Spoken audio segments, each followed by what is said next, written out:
Good evening, everybody. We're at the program. Let's zoom in again. We're going to zoom into what the word says about your weapons are not carnal, but mighty in God to the cast down of strongholds, etc., etc. And I believe that this, if we understand this and apply this correctly, and apply it under guidance and help of the Holy Spirit, which is most important, you will really get to a point, and it's a lifestyle. I want to say this: living in victory, using the weapons of our warfare, is a lifestyle. By that, I don't mean that you always have to fight for everything. What I'm saying is that we always have to be prepared for anything. And even in times where we, what shall I say, where we miss it, the Holy Spirit is there to guide us. We're gonna discuss a couple of things which are the weapons, and there may be other weapons as well, but these are on my heart, and they are really life changing with the help of the Holy Ghost. Let's pray together. Father, it is in the name of your Son, Jesus, who obtained the victory on the cross, that we come to you. We say, Holy Spirit, this is your program.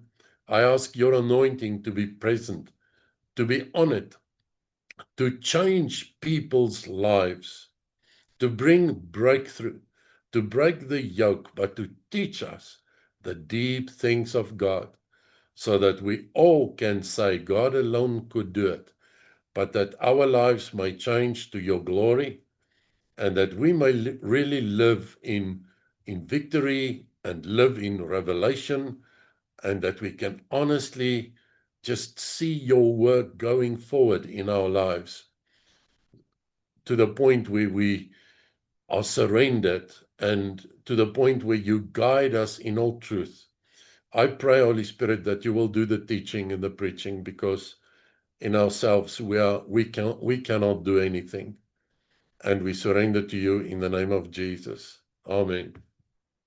Okay, let us go to 1 Corinthians 10, verse 4. In Corinthians 10, verse 4.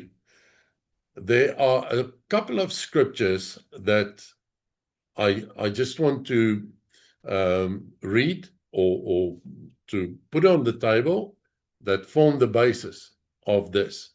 All right. Now, first of all, 2 Corinthians, 10, verse 4 says, let's go verse 3. For though walking about in flesh, we do not war according to flesh. Look at the word according to flesh. If we translate it, it will mean as the flesh does. Okay? If we read it in the Passion, it says, for although we live in the natural realm, we don't wage a military campaign employing human weapons, using manipulation to achieve our aims. Instead, our spiritual weapons are energized with divine power to effectively dismantle the defenses behind which people hide. Now, the scenario was that there were some critics against Paul, and some of the clever guys, and all those that were critical against him and against the disciples. So Paul came and he answered them back, and he said, I am not acting the way I do because I depend on spirit, or on carnal, on my flesh, on carnal actions, on etc., etc. But what he said is the life we live, and the realm we live in, is more spiritual than it is carnal, because there are two worlds, the carnal world and the spiritual world. The carnal world is see and touch, look and feel. I can touch me, I can touch the things around me. But the real world that never ends is the spiritual world. And you and I are in it. Whether we want to know it or not, we are in the spiritual world. Now, in the spiritual realm, we find two worlds making war against one another. One is the godly from God, and the other one is the evil. And what he actually says to these guys is, look, if you want to live, you can eat bread and butter. You'll stay alive for a couple of years. But if you want to have victory in the real world, the real realm, you have to live according to the laws of the godly realm. And that godly realm has got certain weapons and certain rules, which we will explain. Now, why does the Bible say that there is a war? Or my question is, why do I have to be part of a spiritual war somehow? I want to go to Revelations quickly, 3 verse 21. Revelations 3:21 says, "To him who overcomes, I will grant to sit with me in my throne, even as I also overcame and have sat down with my Father in his throne." He who has an ear, let him hear what the Spirit says to the churches. Chapter 21, verse 7 of Revelations says the following: "He who overcomes will inherit all things, and I will be his God, and he will be my son." Revelations 3, verse 12, "Him who overcomes, I will make him a pillar in the temple of God, and he will go out no more. And I will write upon him the name of my God, and the name of the city of my God, the new Jerusalem, which comes down of heaven from my God, and my new name." The last one, verse 5. "The one who overcomes, this one will be clothed in white clothing, and I will not blot out his name out of the book of life, but I will confess his name before my Father and before his angels." What does the Bible actually say? There is a battle, whether you and I want it or not. If there is no such thing as being non-active in this battle, at some point in our lives, we will face the evil one. At some point in our lives, we will have to make a decision what we are going to do. And at some point in our life, there will be a result of whether I have overcome him or not. And the Bible has put it very clearly in the book of Revelations, as I've read, what the final reward is, and that is the godly reward. Why is this battle? Because the evil one wants all people to go down like he is going to go down. And when I say go down, I'm talking about ending up where he will end up, which is the bottomless pit, the hell, which God has prepared for the evil one and all his followers. Or we will end up with God in his glory. There is no other way of looking at this, and that is to understand what the evil one would like to achieve. And it does not only go about heaven and hell, it goes about being spiritually an overcomer, being spiritually prepared and able to wage war and to walk out in Jesus' name an overcomer. And for that, there is the reward which we read about in the scripture and in Revelations. But Jesus said, as he overcome, so should we. That is what makes us, in the final analysis, different to the enemy. There will be millions upon millions of people that will one day not receive from him the crown of glory, simply because they went astray, gave up, considered the kingdom of God non-important, non-essential, not part of their lives, call it what you like. One thing I can tell you, if we do give in to the enemy, he will do his best to destroy whatever he can. And it is not really my aim to be the messenger of bad news. I am just trying to lay the foundation. What we must understand are the consequences for using our weapons correctly and becoming an overcomer, or thinking it will all be okay, don't worry too much, and I will be okay, only to find out that the Bible applies when it says, not everyone who calls me Lord, Lord will enter the kingdom of God, but he who does the will of the Father. And the will of the Father for us is to have a relationship with him. But we have resistance. And here are some weapons which we are going to discuss and see what the word says about them, that we can use for God's glory, so that one day we can be with him and we can look back and say, Lord, you alone could do it on the cross and make us a part of it. Now, if the Bible says in 2 Corinthians 10 verse 4, for the weapons of our warfare are not fleshly,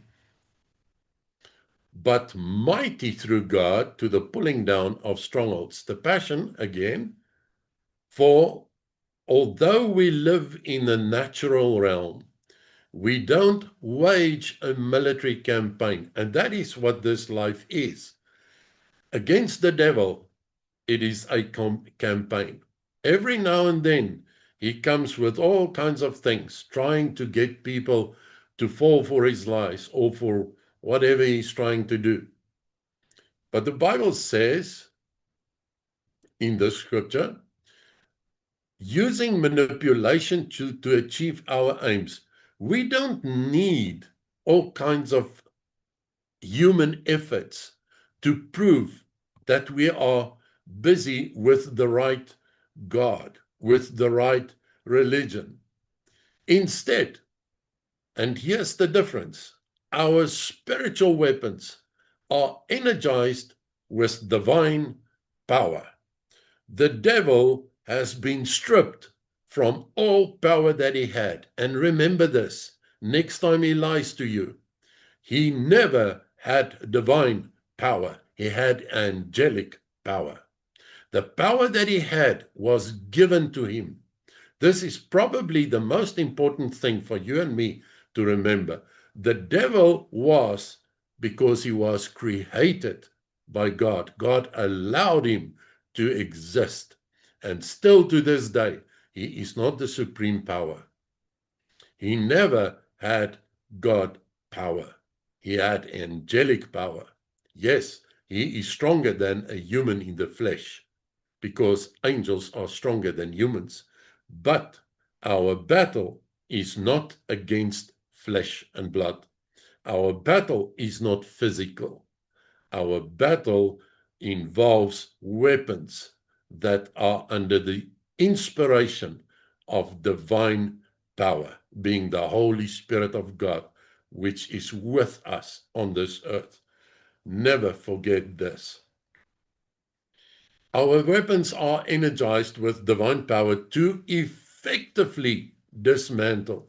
Sometimes it takes a while to walk out in victory in a certain challenge, but you do have divine power inside of you and with you.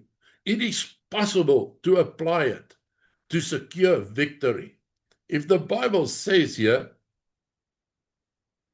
to effectively, meaning you can overcome, you can walk out victoriously in Jesus' name, to effectively dismantle the defenses behind which people hide.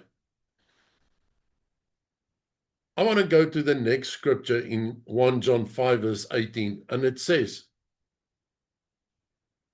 we have read this so many times, we are convinced that everyone fathered by God, I'm reading from the Passion, does not make sinning a way of life, because the Son of God protects the child of God, and the evil one cannot touch him.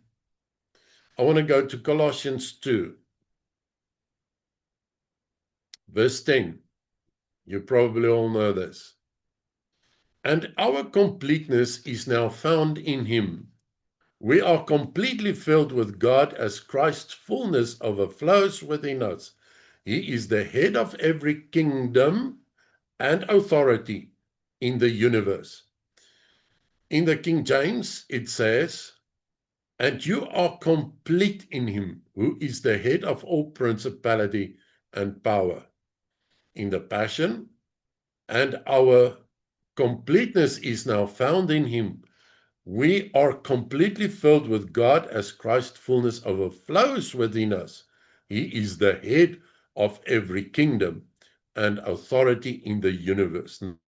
Now, if we are seated and established in the one who is the head of every, definitely in the winning team, a couple of things depend on us. One of those things are our choice. Are we going to remain in that team or not? Revelations 12, verse 10. Then I heard, I'm going to read in the King James, and I heard a great voice saying in heaven, now has come the salvation and power and the kingdom of our God and the authority of his Christ, for the accuser of our brethren is cast down, who accused them before our God day and night. That is one of our battles, is the fact that the enemy comes to God trying to not only humiliate us, but trying to get us to a point where God has to turn his back on us. Fortunately, he's not going to get that right. But if we allow him, he's got grounds for his accusations. And we call it, we open a door. And that's where many people stumble and lose a challenge. But the Bible says in verse 11, and they overcame him because of the blood of the Lamb and because of the word of their testimony. And they did not love their soul until death. The Passion says, they conquered him completely through the blood of the Lamb and the powerful word of his testimony. They triumphed because they did not love and cling to their lives, even when faced with death. Okay. Here are two worlds, our lives, spiritual evil world and spiritual godly world. And if you're reborn and born in Christ, born again, you are in him who is the head of all kingdoms. Okay, so I want to go to one or two, a couple of things which I would like to call the weapons. Because the Bible says in 2 Corinthians, I just want to go again quickly, verse 4, for the weapons. There's more than one weapon, and more than one weapon that can or should be applied in our daily walk in the spiritual realm. Not all solutions come by one weapon. Prayer is a weapon, but a lot of people think we can pray all things right. We can pray a lot of things right, but sometimes something else with prayer or something else without prayer is needed. And it's necessary for you and me to become spiritually mature in using the armament, the weapons of our warfare. Why? Because ignorance, the Bible says, my people goes down because of a lack of knowledge. My people perish because of a lack of knowledge. Knowledge about what? Knowledge about how to wage war.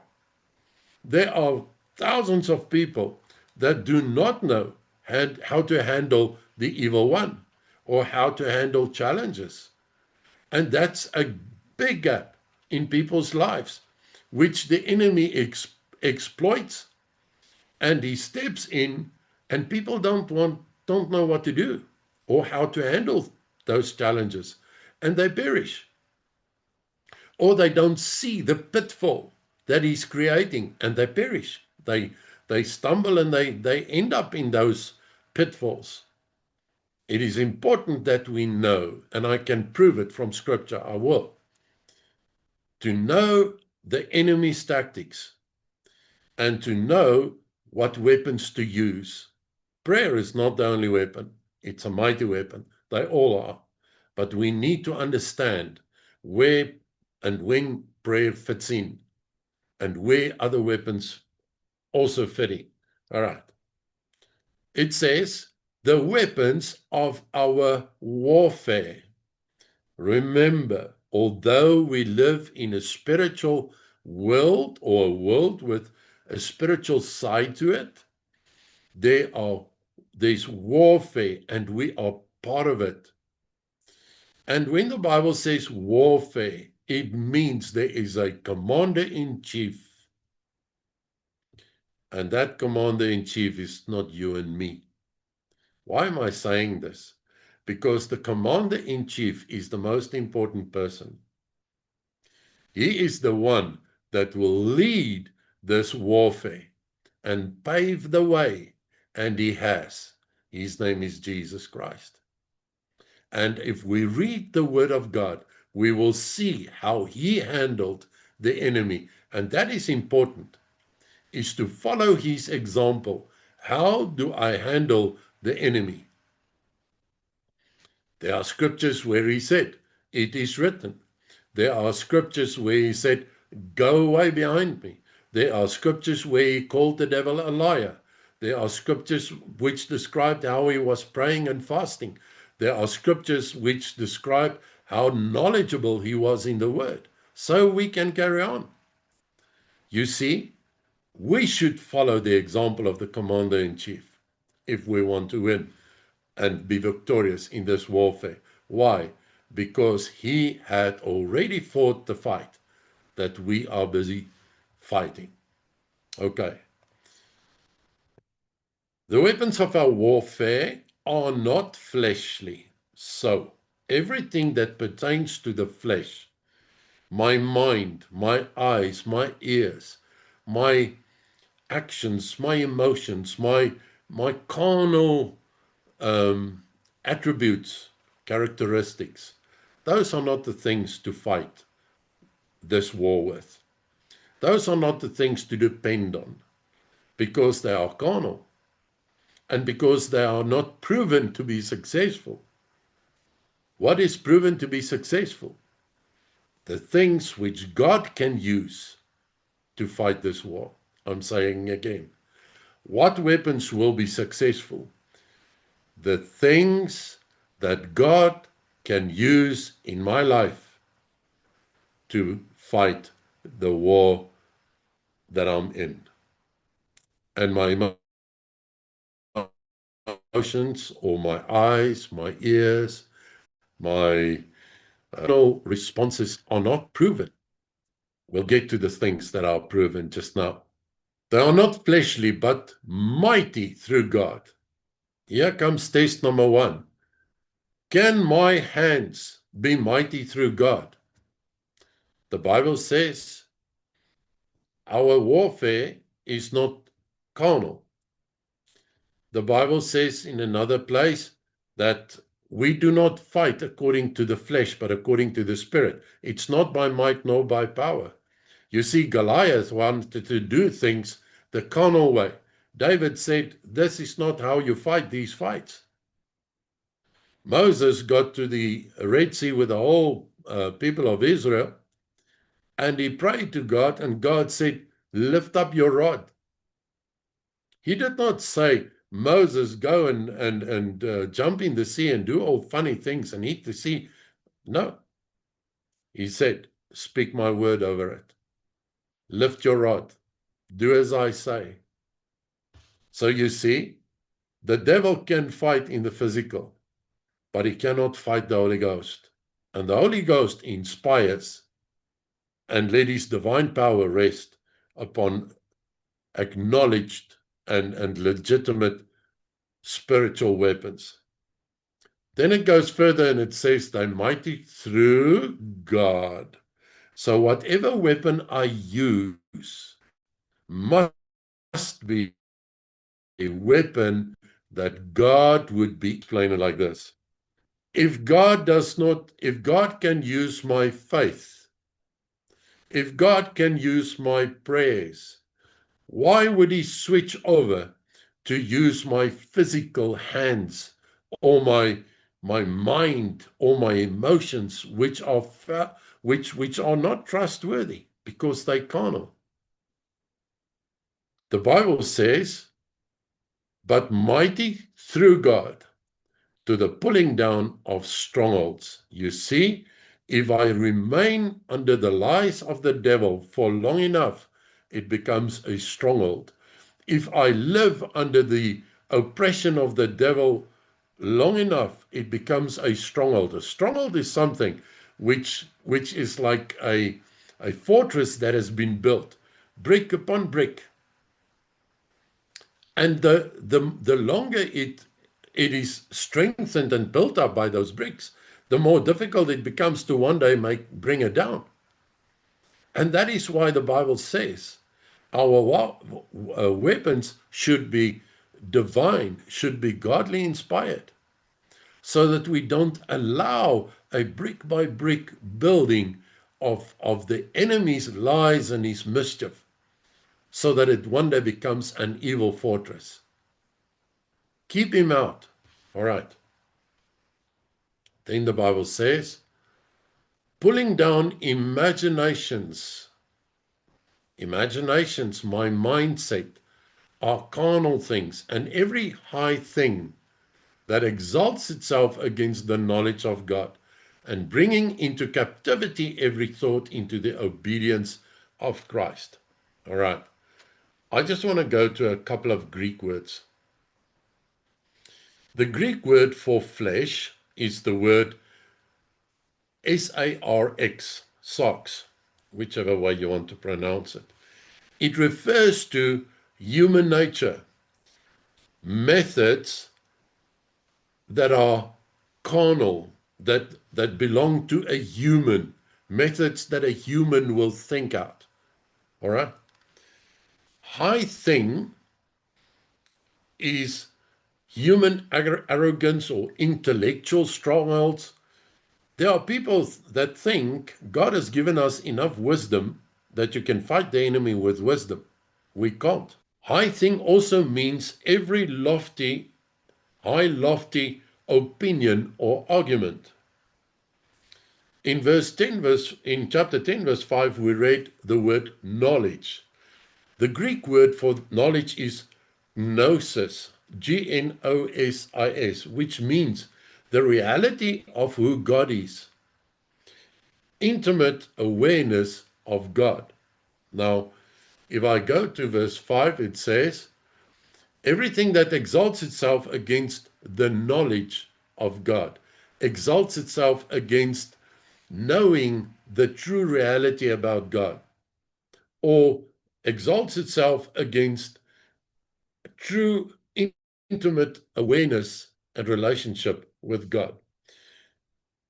The word obedience and disobedience is in verse 5 and 6, and disobedience, the Greek for that means unwillingness to hear, having readiness to avenge all disobedience when you are when your obedience is fulfilled. Meaning, the devil's works are always testifying of his obedience. You have the power to say, in the name of Jesus, devil, you shall go. You shall let go of this person. And you minister freedom and deliverance by the power of the Holy Spirit. Can you see? You can pray, and God works together, confirming his word with signs and wonders. If you and I can realize that disobedience of the enemy, disobedience to what? Disobedience to the word. The devil often comes, and I can test, I'm a living example of that the enemy comes with lies and oppression and things which are not supposed to be our portion. He steals. But I can say, in the name of Jesus, you shall not steal anymore. And our spiritual weapons through God are strong enough to defeat him, because the Bible says in verse 6, having readiness to avenge all disobedience when our obedience is fulfilled. Now, very important, I cannot wage war against the enemy if I live the way he wants me to live. The 7 sons of Shiva tried that, and the demon said, who are you? You are the same as me. And he assaulted them, and he overcame them. Let's go to a couple of weapons, and I'm going to quote them from the word, and in our next week or two, we will discuss more depth, go into these weapons in more depth. First weapon, the word of God. Hebrews 4 verse 12. Hebrews 4 verse 12 says, the word of God is living and powerful, sharper than any two-edged sword. I'm not going to read the whole scripture, but weapon number 1 is alive. If I speak the word in faith, it acts like a living being. It acts like a living weapon, a weapon that is not stagnant, a weapon that is not nonchalant, a weapon that is creative. And when I speak it in faith, it does something in the spiritual realm. I think you and I will be shocked to see what happens in the spiritual realm when we pray and when we speak the word in faith. Weapon number 1, Hebrews 4 verse 12, is the word of God. Weapon number 2, my words and declarations. Job 22 verse 28. It says, and it shall be so that when I declare something, it shall be established, so that light may shine on my ways. Listen, if you and I declare what God's word says about a situation, we have God's blessing on that word that we declare. Here's the contrary. Proverbs chapter 18, verse 21. It says the following, death and life are in the power of the tongue, and those who love it shall see the fruit thereof. Weapon number 3, know the enemy. 2 Corinthians 2 verse 11, it says the following, so that we should not be overreached by Satan, for we are not ignorant of his devices. Okay. If I know the word of God and my identity, and I know the enemy and how he operates, I know how to apply the word. I know how to apply the truth effectively. Weapon number 4, my relationship with the Holy Ghost. Isaiah 10 verse 27. And it shall be in that day, his burden shall be taken away from our shoulder, and his yoke from off our neck, and the yoke shall be destroyed. because of the anointing. You know, Jesus did not start his ministry until the day, or let me put it this way, the moment that the Holy Spirit descended upon Jesus, that was the moment where God said, "This is my beloved Son, in whom I'm well pleased." Jesus said to the disciples, "Go into the upper room and stay there until you are endued by power from on high." From that day, Peter became the preacher that he never was. John became the apostle that he never was. So we can carry on. Stephen, Paul, everybody. Go to the Old Testament. David, when he was anointed, the Holy Spirit rested upon him. From that day, he became an effective channel of God who could play music before Saul and the evil spirit departed. You and I need the Holy Spirit more than we need anything. Without him, living a life of victory is not possible. Our identity in Christ. Colossians 2 verse 10 to 12, I've read it. And we are complete in him, the head of all principality and power, in whom also you were circumcised with a circumcision made without hands. That speaks of a relationship with God. Verse 12, buried with him in baptism, raised through the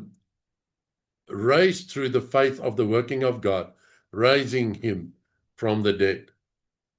You and I can only, if we understand who we are in Christ, use our weapons that he's given us effectively. Our ability to bind and our power over evil. The Bible says in Luke 10 verse 19, behold, I give to you authority to tread on serpents and scorpions and over all the authority of the enemy, and nothing shall by any means hurt you. If I understand when I live my daily life that God gave me authority over the enemy, and God stripped him according to Colossians 2 verse 15, it means that there is only one kingdom, and it's the kingdom of Christ, whose followers have been endued with power. And there's one kingdom whose followers, that is the evil kingdom, who has been stripped of all authority. We must take it, believe it, and walk in it. Then it becomes effective. We should not be scared or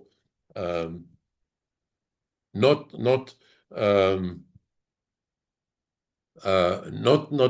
prepared or scared to say in the name of Jesus or to take authority over a challenge, because authority has been given to us in Christ.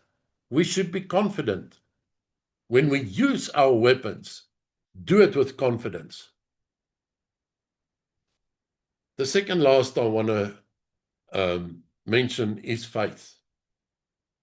Matthew 17 verse 20, Jesus said to them, because of your unbelief, for truly I say to you, if you have faith like a grain of mustard seed, you shall say to this mountain, move from here, and it shall move, and nothing shall be impossible to you. Our inconfidence often leads to no faith. And often we get disappointed when we pray in Jesus' name or we address a challenge. Why? Because we don't have confidence in ourselves. We don't believe something will happen. But my question is, what if something happens? You see, we believe that seeing is believing, but the scripture says otherwise. The scripture says we believe it first, then we will see it. It's a matter of take what God has given you and accept it and apply it. perseverance. 1 Peter 1 verse 7. So that the trial of your faith, being much more precious than that of gold that perishes, but being proven through fire, might be found to praise and honor and glory at the revelation of Jesus Christ. Here's the thing. The devil will continue with challenges and all those kinds of things for as long as it takes. If you and I stand in our authority and identity, applying the weapons where applicable, and persevere, the weapons of God are mighty and will secure victory. You and I need to trust it. You and I need to trust that when God says our weapons are not carnal, but they are divine, and to the cast down of strongholds and all those things, we need to take the scripture like children. There's a scripture which God says, or Paul writes, and he says, God used the foolishness of the gospel to defeat the wisdom of this world. You see, it's a matter of, do I take it like children, make it my own, or do I really want to get technical about the word? And that is often the difference. Take it like children, because after all, we are children of God. And the word is mighty through God, not mighty through you and me. It's you and me that has to take it as a mighty instrument. All these weapons, mighty through God. Therefore, my insecurities should not play a role. I should take the word. I should take these weapons, apply it according to what the word says. And that will give me effective results. In Jesus' name. Father, I pray in the name of your Son that everyone that hears this will get revelation through the Holy Spirit to use the weapons in Jesus' name to great effect for your glory and honor. Amen.